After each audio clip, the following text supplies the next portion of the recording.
This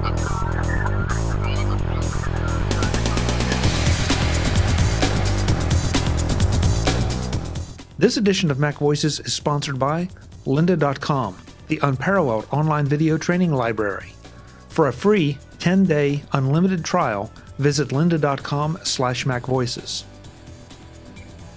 And by Take Control Books, the answers you need now from leading experts. Learn more and download yours at takecontrolbooks.com. Welcome back to Mac Notables on Mac Voices. This is a Talk of the Mac community. I'm Chuck Joyner, and who would be more notable to talk to today than Mr. Jim Dalrymple of The Loop? Jim, it's great to see you. You too, Chuck. How's everything going? Pretty good. Good. The Loop seems to be growing and prospering and rolling right along. You know, it's a daily thing. Keeps me busy. It still fascinates me that you've kind of rolled this strange concoction of Mac news, Mac opinions, of some information, and then you shift over to the music and the guitar side on the same site. It's a unique blend that I love. Yeah, it's funny, you know, the story that I just posted is a banjo version of Europe's The Final Countdown. Really, I haven't seen that yet. Well, count yourself lucky. No, it's actually really good. I mean, I've always said that you got to have respect for the musicians, right? And it was a challenge to them to play The Final Countdown on banjo, and they did. Yeah, I got to go and check this out just out of sheer curiosity. Because it's not like it's guitars necessarily. There's a lot of synth and all that in there. He does it all in the banjo. Yeah, that's interesting. And it's great. You have a talent for finding things like that. Do you have, unless you don't want to out your sources, but it's things where, you know, we hear guitar tracks only without anything else, or maybe without the vocals. And it's like listening not to a whole different song, but you hear a lot of things that you don't hear otherwise. No, it's true. It's funny. I was talking to a friend of mine the other day, and he is just recording his next album now. Actually, the recording's done, it's in mixing. And I was talking to him about these isolated tracks that you hear all the time, and the fact that you can actually hear the hands on the strings. You know, like 10 seconds before the solo start, you can hear the hands on the strings in these isolated tracks. And then you can hear, you know, the pick come down on the string, and then he starts to play, or she starts to play. And, you know, you don't hear that stuff in the track, but it's there. You know, so it's just where it fits in the mix. And I think it's just interesting to hear, you know, these talented people you know, play solos and play guitar that we've all come to recognize, but hear it live on the track, basically. It is, in fact, the only place I can think of hearing the fingers on the strings is a couple of the Heart compositions from the first album. Other than that, you're right, you don't hear it, but on these you do. Yeah. And so I don't know if it's something that they're able to hide or mask or take out. Or, well, just in the whole mix of things, you know, once you throw in the other guitars and drums and vocals and everything else, you just don't really hear it. And it's funny because I heard it last night on an old Megadeth track. You know, I heard the string noise from the fingers moving up the strings, and you know, it's just not something that you hear a lot. Yeah. So. But, you know, I kind of like that original type of sound. You always hear string noise on classical guitar, you know, in those recordings. It's always there. But not so much on rock and metal. So I always find that interesting. Yeah, and folks, if you don't know what we're talking about, go back to The Loop and just cruise through the archives. And what you'll find is some very, very well-known songs that only have the guitar parts played. Or the vocals sometimes. Or the vocals sometimes. So it just changes the experience. There's no question. No question. Jim, it's been a while. Let's stay with music for just a second because it's been a little while since we've talked. And you went a few weeks ago to NAMM, Yeah, the NAMM show. How was that this year? it was good. There wasn't a whole lot really new this year. You know, in past years, we've seen, you know, some real big advancements in tech for music and things like that. And this year, didn't really see a whole lot. So it was a good show, but not a great show news-wise.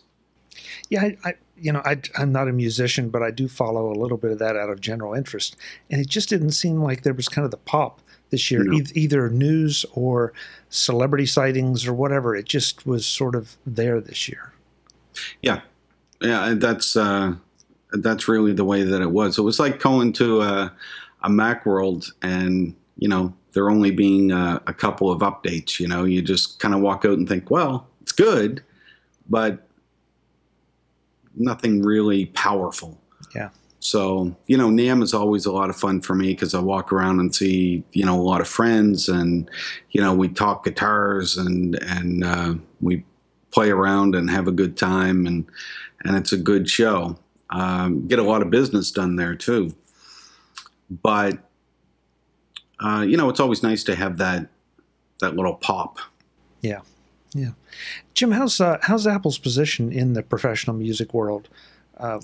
From both the production side and, I mean, I see a lot of iPads on stage doing different things, from something as simple as just having basically an electronic lyric sheet to a lot more sophisticated things. Yeah, it's really weird because Apple doesn't seem to be making, you know, the strides that it was in the professional music space, but for mobile type things, it's big. You know, you have people like Jordan Rudess from Dream Theater, you know, that plays an iPad on stage. And, you know, Jordan's a classically trained pianist. And I mean, he can do so much. It's just incredible. The man amazes me. But when you look at Logic Pro, you know, Apple did release a new version of Logic Pro at NAMM. A lot of it was for electronica, you know, that genre of music. And so, you know, there really wasn't a lot there for me, no big amps and things like that. But it was big. It was a big update. They did a lot. But I don't know. I don't hear a whole lot of people talking about it like they used to. Is it one of those things that has just kind of settled in and is established now, or are we seeing a little bit of slippage? I don't know. I mean, I think that there might be a little bit of slippage. You see, they don't even talk about it anymore. You know, it's one of those things. And, you know, Avid has started to do more things with Pro Tools. And, you know, I mean, there's a group of people that really like what Logic does because Logic is a very powerful app. But, you know, that's not where Apple's focus is. Apple's focus is on iPhone, iPad, iOS, basically. That's where they make their money, you know? So, and it's funny as I say this, I've got a GarageBand project up in the background, you know, on my MacBook Pro. So this sounds strangely like some of the comments or the discussions that go on in the Final Cut community. Right. And, you know, yet we did see at NAB, we did see a new version of Final Cut released with some very, very nice improvements. Is it too much to expect Apple, or anybody for that matter, to just constantly focus in so many different directions? I mean, you want professional music stuff. I'm more interested in the video stuff, and there are people that are a lot more sophisticated than what I do are looking for even more in the video stuff. Yeah. I don't. I mean, Apple has to focus its engineering talent where it's going to make the money. I mean, you know, we're used to Apple making a gazillion truckloads of money every 3 months, and that's what we want. And I don't think that the music or the video community are the ones that are going to do that. It's selling phones and selling tablets, and that's what's going to do it. And they have to keep innovating there to keep moving ahead.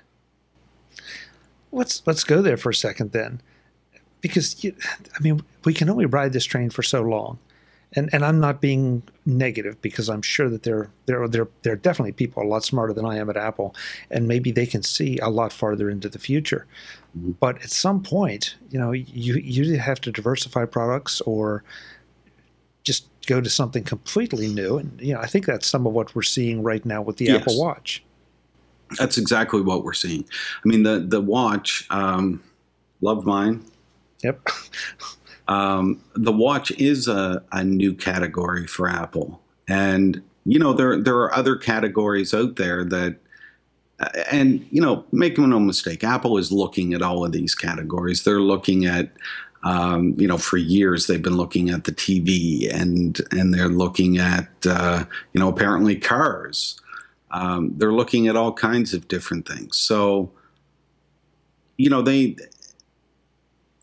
I've said many times before that when Apple releases a product in a market, they want to be able to innovate in that market, and they want to eventually dominate that market. They did it with music players and phones and tablets. They're even doing it with computers, for that matter, at this point, the way that they're selling. So, these are all things that Apple considers before it goes into a market. And, I think that the watch has been amazingly successful for them. I mean, you still can't buy them. So, but there's a lot of factors that go into whether they're going to make a product in a particular category or not.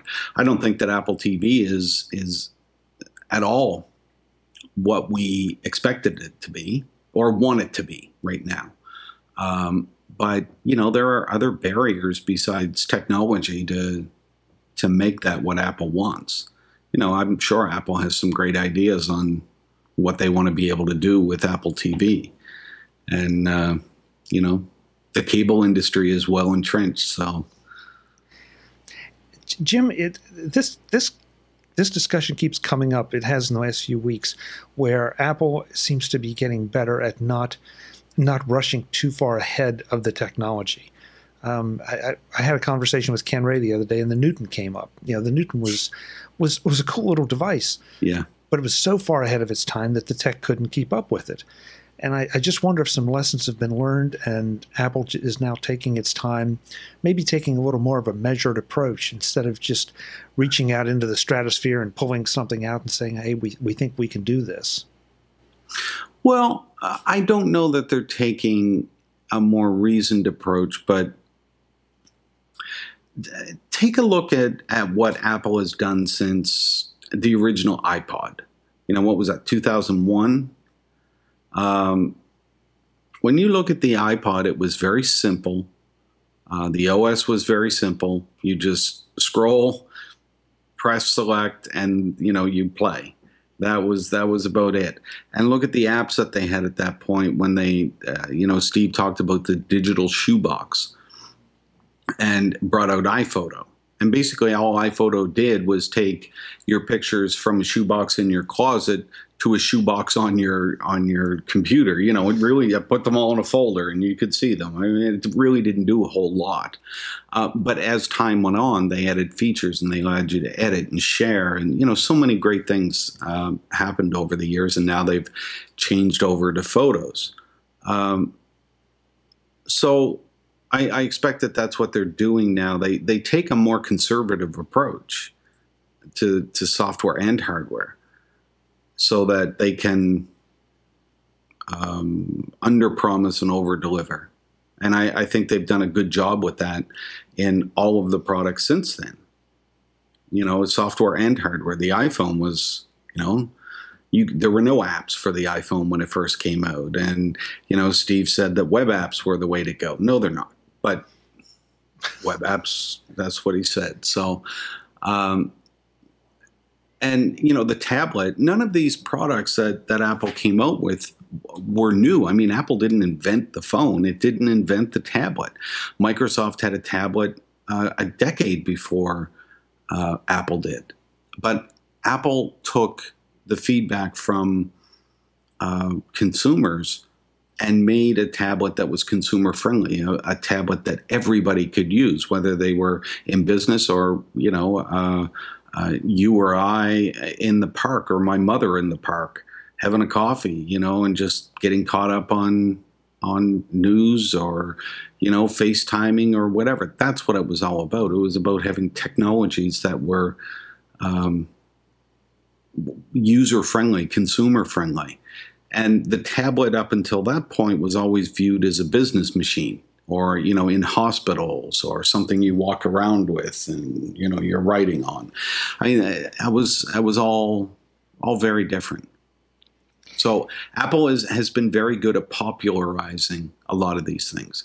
Recording music wasn't new, on the computer, but, GarageBand made it easy for everybody, which is why I have a GarageBand project opened in the background, because it's just so easy. You just pop it up and, you're ready to roll.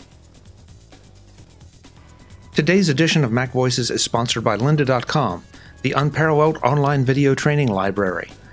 Get a full free 10-day trial at lynda.com/macvoices. Lynda.com is the best place to go to learn something new.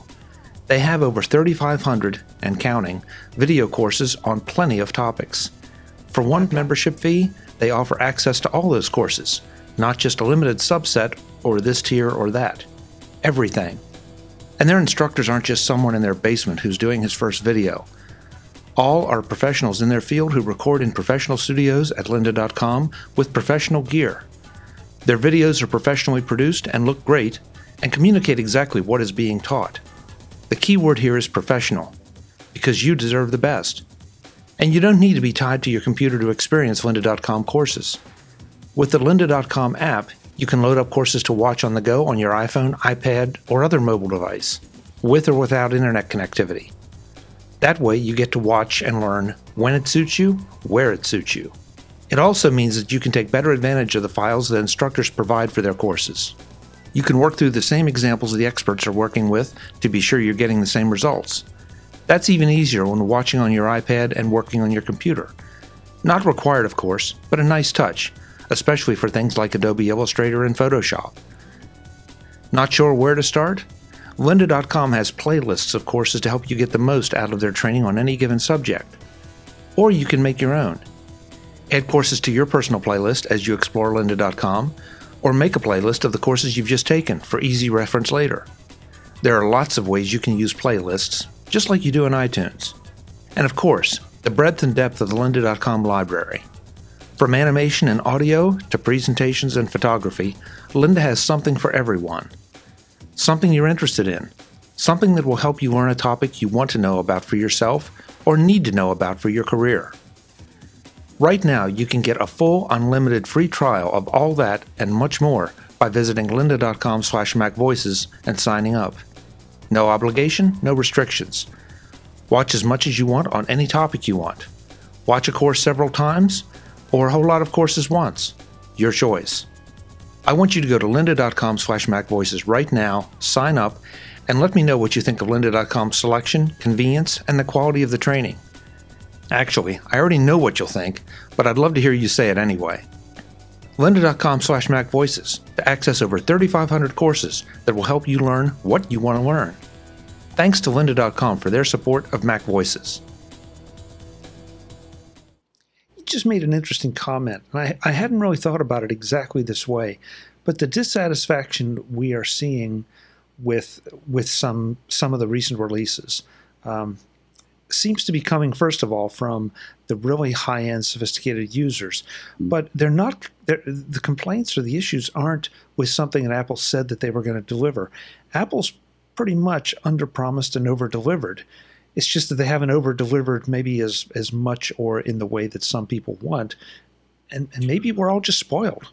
Well, I think we are all spoiled, and not just from Apple, from every company. We're very spoiled at this point. There are some legitimate complaints when it comes to the watch and things like that. For instance, earlier today, and this has happened quite a bit, the watch tells me to stand up. I've been standing for 5 minutes. Yeah. And it says time to stand. Well, where do you want me to stand? On the roof? I mean, I'm standing. So, and, a minute later it says, hey, you did it. Well, actually, I did it 5 minutes ago, because I haven't sat down yet. But, there are little things like that, it's just a quirk in the software. It's no big deal. But, an Apple Watch update was released this afternoon. And that's one of the things that it's supposed to fix. So, there are going to be little things that happen, and there's nothing that you can do about that. But I think that on average, the consumer expects a lot more these days than what they did before. Because technology companies, startups, everybody they continue to wow us as a consumer with the different things that can be done.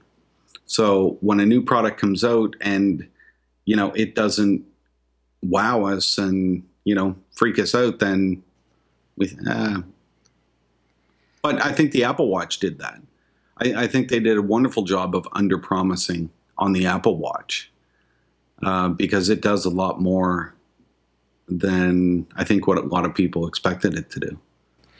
I think it's going to do a lot more as we go forward. And Sure. And the developers, now that they have their hands on it, they know what the experience is like. They know, because I feel like I'm still learning, what it can do just out of the box.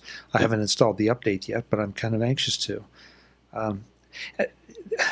Sort of along the same lines, how would you respond to the people that are critical and are so critical and say, Jim, you were standing for 5 minutes and then the watch told you to stand. And, that's been a bit of a thing. And, well, is it that big a deal?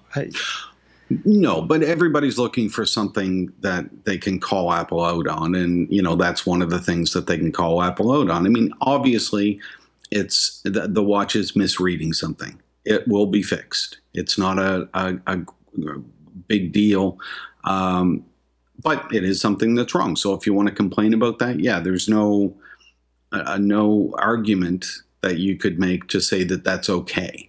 But it's not a big deal. If it didn't tell time, I'd be upset. Yeah. Good point. And it is. I mean, it's a gorgeous piece of technology. Mm. I think it is part of the future. I'm not sure that we're going to replace our phones with a watch completely, but it's definitely part, I think, of the future. What are you doing with yours? What things do you like about it the most? Well, there's a couple of interesting things here. One, I've said for years, and I don't even remember which version this came out in, but when Apple released Notification Center on the Mac, excuse me, I think that's one of the best time-saving features that Apple ever gave me on the Mac, was Notification Center, because I would be writing and everything would be going great, and then I'd hear email. So I'd go to email to see what it was, because maybe I was expecting an email. Or I'd see a Twitter notification. Oh, I better go there and see what that is. And you lose track of what you're doing, as a writer, and, musicians and videographers, photographers, everybody gets into a groove, and you're going and work is getting done. And when you get interrupted, you kind of fall out of that groove and you try and get back into it. With Notification Center, it would pop up right on my screen who it was from. So I can be typing, take a quick glance up in the corner, see that it's nothing. I don't need to get that, and just keep working. So that was a great time saver for me. And looking at the watch and the phone, Notification Center on the phone was still a great thing, but you still had to look at the phone, and then you might see, oh, well, I'll just take, now that I'm here, I don't need to see that email, but I'll take a look at Twitter and see what's going on, because I see I have a couple of things, and it's a rabbit hole. Once you get in there, that's when you're sitting at a table with friends and everybody just picks up their phone and it's like 15 minutes and people are in there. But with the watch, it's a quick glance for me to look at the watch, and it's like notification center. The watch, gives me a little feedback, and I look, I see, move on. Or, yes, that's something I need to deal with. And then I can deal with it. But I don't get lost in that rabbit hole as much anymore. And, I used to charge my phone every night. Now I charge it every second night. Really? Yeah. So I'm not using my phone as much. Is that a problem? No. Because I'm still doing the things that I need to do. It's just that I'm not getting sucked down that rabbit hole of, I'll check Facebook now since I have it open and everybody at the table has their phone open, so I'm going to check. So it does really save me. It's when I'm driving. I go on, I hit Siri and say, play Metallica Shuffle. And it'll connect to the iPhone, which is connected Bluetooth to the car, and it plays every Metallica song that I have shuffled, which is a couple hundred songs. Or if you say, play Enter Sandman Shuffle, then it will play that song, but only shuffle the songs from that album, from the Black Album. So, there's a few little tricks and things that you can do to. I respond to a lot of iMessages and texts, either with a fancy emoticon or maybe I use Siri a lot. I find Siri very good on the watch, and apparently the update today made it even better. So yeah, I'm with you. I think Siri is one of the most underappreciated, unreasonably criticized pieces of the Apple ecosystem. I will let her know. Well, I'll let everybody else know, because I had a one-way 2-hour drive this morning, and I'm cruising along, and now in my case I was pushing the button for the phone, but thinking of things that I need to be reminded to do or want to put on my calendar, and I just tell Siri to do it, and as long as she says okay, I know it's going to be there. Yep. And that's a huge time saver, because otherwise I'm going to do something stupid like try to scribble it down somewhere while I'm driving, which I shouldn't, obviously. Of course, yeah. Or forget it and then kick myself later because I've let something slide. So, yeah, I'm with you. I found Siri even better on the on the Apple Watch. I went to do that the other day. I put a meeting in. And I actually had the wrong time. I was doing it on my watch. And so I went back. When it said, Siri came up on my watch and said, okay, do you want to create this event? And I said, no, cancel. She said, that's okay, Jim. You were probably too busy anyway. Oh, Siri. Yes. Have you done the Dick Tracy thing yet, where you actually take a call on your watch? I have taken a call on my watch, yes. I did it by accident, though.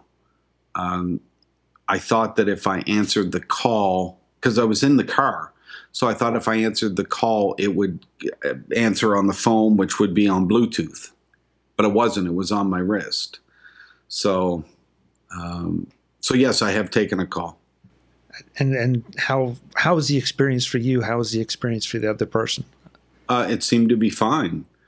For me, it was odd because I didn't expect it.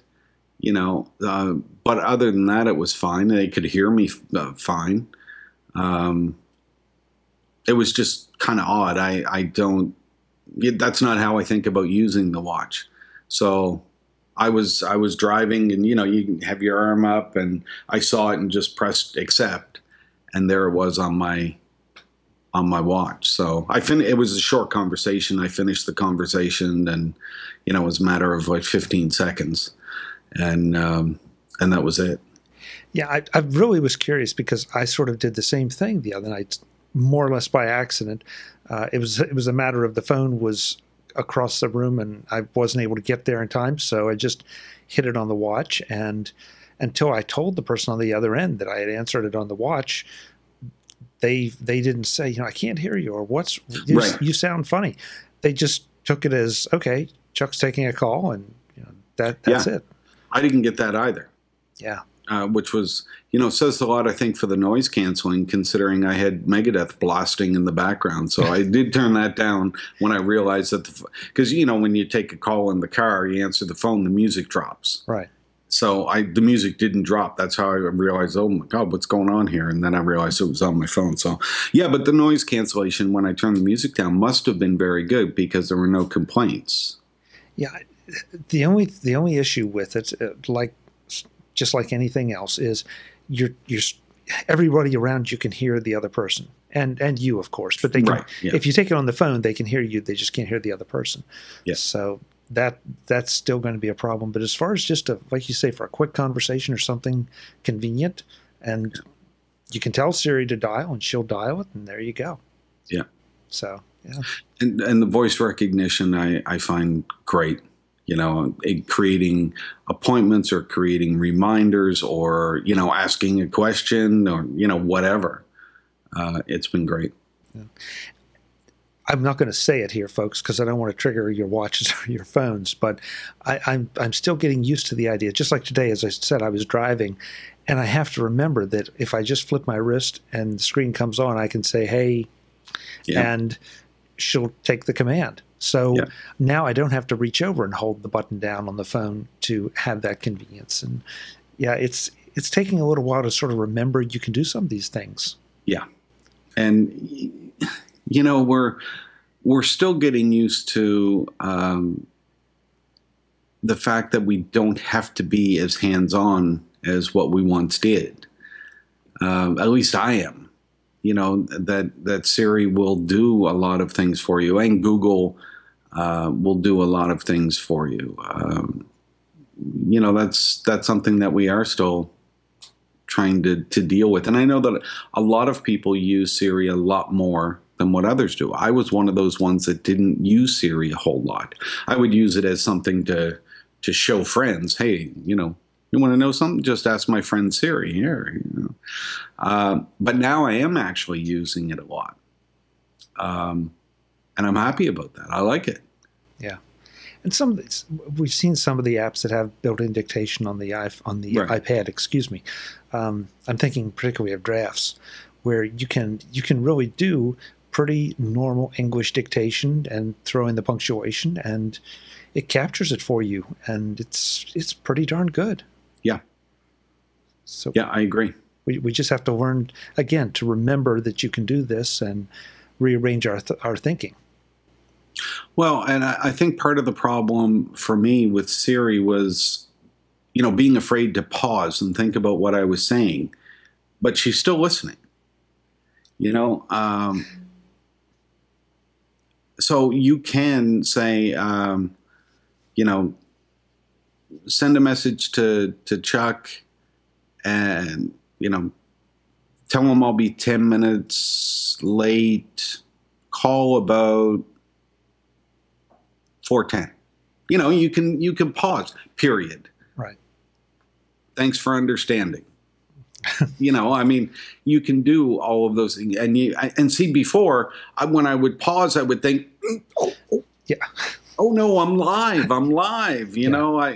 but no, it's very forgiving because it'll sit there and listen for the rest of what you want to say. So yeah, I send a lot of texts on my watch. Chances are these days, if you get a text from me, it's from my watch. Jim, I'll put you on the spot a little bit before we go. And what are your opinions, and do you have any favorites in this first crop of apps for the watch or apps that use the watch? Oh, okay. Let me see.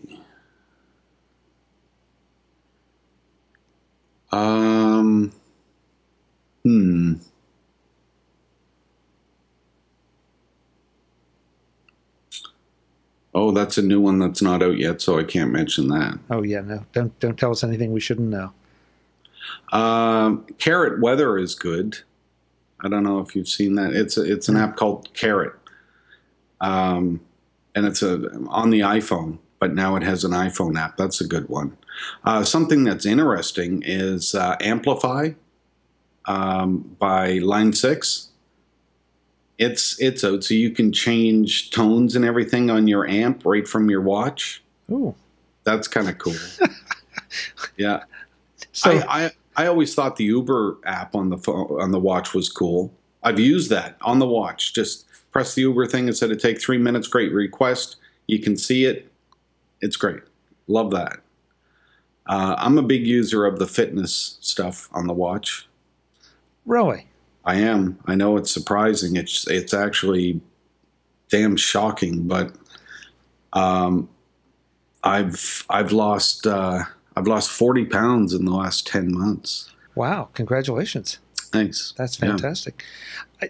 I don't want to keep you too long here, but I got to follow up on that because I've said this on other shows. That's been my biggest surprise, that because I didn't want to sit down and quantify everything and do all that, and this has kind of slid its way into my life, so it doesn't take up much time, and therefore but it's enough that I pay attention to it, and so I do stand up when the watch tells me, and I do move around, and I am making a little more of an effort to close those circles every day, and I'm shocked at myself. Well, I think I actually haven't posted my review of the watch yet, and what I say in there is that information is power. And before, obviously, I didn't do this with the watch, but I did it with HealthKit. So I would check HealthKit every day to see, I'd go on walks, I would exercise, I would try and eat the right kinds of food. I'm not a fanatic about it or anything, but the information that the iPhone and now the Apple Watch gave back to me was very valuable, because I could then see the correlation between my 3-mile walk and weight loss, and a 3-mile walk, but then I went to McDonald's and no weight loss. So I could tell that there was a correlation in the information that Apple gave me through HealthKit and now through the watch, and instantaneously through the watch now. I can see what's happening, and that's very important. And I think that's what led me to the point that I'm at now. Yeah, that and stress. You mean the stress is a contributing factor? Yeah. Not that the iPhone, not that the Apple Watch. Okay, yeah. No. I want to make sure we got that straight. The HealthKit helped, and life stress that also helped. Yeah, that stress one. Yeah, I know something about that too. It cuts down on your sleep. Yes, well. It does. Jim, it's great to see you. I almost forgot. You have a new podcast project. Yes. Called the Dalrymple Report. Yeah, with Merlin Mann. Merlin's he's such a great guy. I love talking to him, and we decided to do this new podcast and just see what happened. So it was great to sit down and talk to Merlin again, and we had a lot of fun doing the first one. It's on iTunes as of today. So you can go there and subscribe, or you can go to The Loop, and there's a page there now where you can subscribe and download the first episode. Now, is this going to be what? Is there anything in particular that's a topic of this, or is this just going to be whatever comes into your head and Merlin's head? Merlin and I talk. So Merlin had some funny things on the first episode. It was an episode of firsts. So we talked about our first guitars, the first rock concert we saw, our first Mac. So what was your first?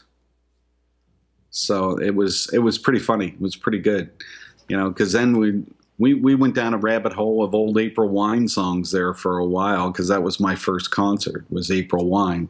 And a lot of people in the U.S. never heard of April Wine, but they're a Canadian institution. So. Oh, yeah. In fact, today, now that makes perfect sense, because I saw Merwin had posted a YouTube video, and I wondered, where did that come from, of all the places? Yeah, it came from the podcast. Oh, yeah. April Wine had some great tracks. They did. They really did. So who do you remember who opened? Oh, no. Okay. Good question. Just curious. Wow. Just curious. Now I'm going to have to go look that up. Okay. Feel free. And next time you're here, we got to find out, because I'd love to know. I could blow Siri's mind and ask her. Yeah, but she probably wouldn't know your particular history. Unfortunately, she's not that good yet. Sorry, Jim. We don't do Canada. Oh, no, because I even clicked on Merwin's link and watched the video. And it's like, that's good stuff. I haven't thought of April Wine in a long time. Yeah. So, Jim, we will do it more often. Things have settled down a little bit here. Hopefully they've settled down for you too. And it's great to see you. You too. We've see you at WWDC? Yes, I'll be there. Great. I'll be there too. Excellent. So, folks, if you're coming, stop by and find Jim, see me. We'd love to see you. Yeah. Jim, one last time, loopinsight.com is where they can find you, and you're on Twitter as well. Yes, J. Dalrymple on Twitter. Great. Good to see you, my friend. Take care. You too, Chuck. Folks, I'm Chuck Joyner. This is Mac Notables on Mac Voices. Jim will be back. Brian, Adam, Tanya, Ted, the whole crew will be back as I can rope them in. Until the next time, and as always, thanks for watching.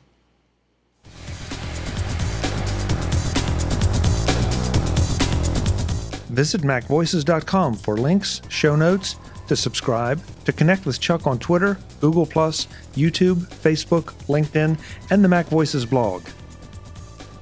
Subscribe to our weekly newsletter, the MacVoices Dispatch, to stay up to date on all the latest MacVoices news from our front page or at macvoices.com/newsletter.